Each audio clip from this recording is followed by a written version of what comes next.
오늘의 주제는 누가 소수자인가예요.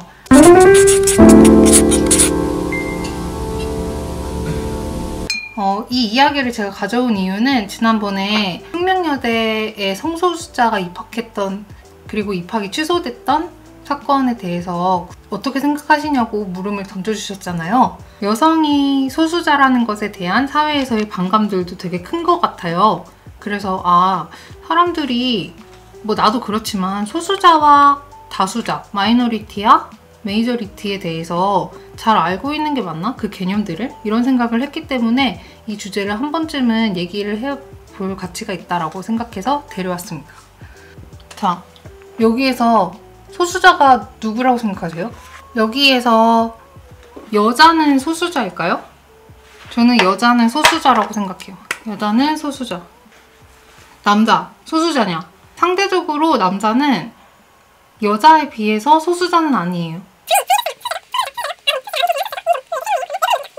그냥 일반적인 사회적 통념상 제가 가른 소수자의 구분이에요. 선생님들은 어떻게 생각하세요? 신체적이거나 문화적 특징 때문에 사회의 다른 성원들에게서 차별을 받으면서 차별받는 집단에 속해 있다는 의식을 갖고 있는 사람들. 신체적 특징이라면 인종이죠. 인종의 피부색이라던가 남자보다 힘이 약한 여자, 장애인은 신체적 특징을 가지고 있고 동성애자라든지 이런 분들은 신체적 특징을 따로 가지고 있지 않은데도 그 마음이 있잖아요. 그런 부분에서 문화적 특징이 있는 거예요. 그래서 사회의 다른 성원들에게서 차별을 받으며 차별받는 집단에 속해 있는 의식, 그러니까 이거는 소수자의 주관적 조건이거든요. 방금 제가 말씀드렸던 건 눈으로나 아니면 연구 결과로서 확인할 수 있는 객관적 조건이라면 스스로 나는 소수자야 라는 인식을 가지고 있는 사람만이 소수자라고 할 수 있어요. 예를 들어서 기득권의 생각을 가진 여성은 소수자로서 자기 정체성을 인정하고 있지 않기 때문에 소수자라고 여겨질 수 없는 거예요. 2010년에는 여성이 더 많았어요. 머릿수로 따졌을 때 여자가 더 인구가 많은데 남자가 소수자 아닌가? 이런 식으로 얘기할 수도 있잖아요. 수가 적은 사람이라고 해서 반드시 머릿수가 적은 게 아니에요. 숫자가 압도적으로 많더라도 정치나 경제적으로 차별을 받고 있다면 소수자라고 불릴 수 있어요. 어떤 한 면에서는 성소수자처럼 소수라는 이름이 들어가야지 소수자다라는 생각을 하실 수도 있어요. 소수민족도 있고 소수인종도 있고, 근데 이 사람들이 소수자가 맞긴 한데 그렇다고 명칭을 이유로 소수자라고 하진 않아요. 다른 의미로 많이 쓰이는 게 소수자와 사회적 약자의 차이점 같은 거 아니냐 이런 얘기가 있거든요. 소수자와 사회적 약자는 비슷하다고 알고 있기도 하고 그렇게 많이 쓰이기도 하지만 달라요. 사회적 약자는 사회적으로 약하고 불리한 위치에 있는 사람들을 얘기해요. 이들은 불리한 위치에 있을 뿐이지 어떤 집단에 속해 있다는 이유로 소수자처럼 차별을 받지는 않아요. 근데 소수자는 소수자라는 이유로 차별을 받죠.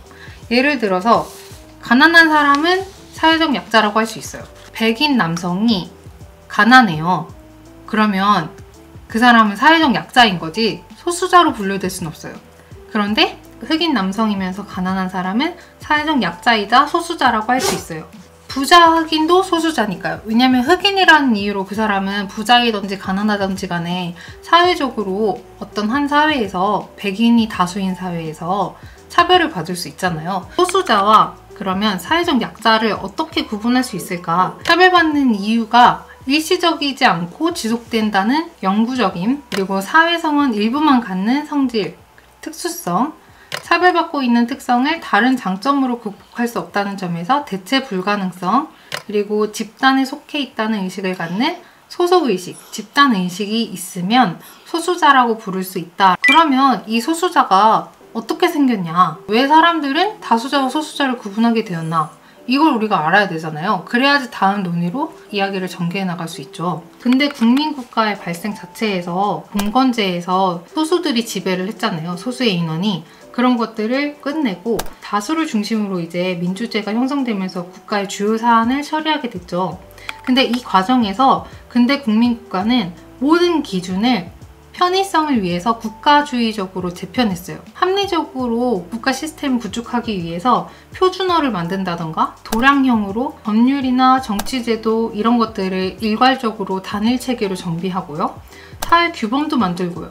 이런 것들을 통해서 국가 구성원들이 국가가 요구하는 기준을 강제로 수용할 경우 혹은 자발적으로 또 수용할 경우 형식적으로 동일한 시민권을 부여한다. 이런 식으로 사회 구성원과 국가가 약속을 하게 된 거예요. 한국 사회도 민주화가 채택된 이유로 다수결 민주주의가 이제 정책 결정에 큰 영향을 미치고 있잖아요. 그렇게 되고 있고, 그래서 이 과정에서 근대화의 획일적인 국가주의적 영향으로 인해 다수의 의견만이 존중되고 소수의 의견은 상대적으로 배제된다는 그 논리예요. 그래서 이 과정이 고착화될수록 다양한 소수자들이 차별받고 억압받게 된다.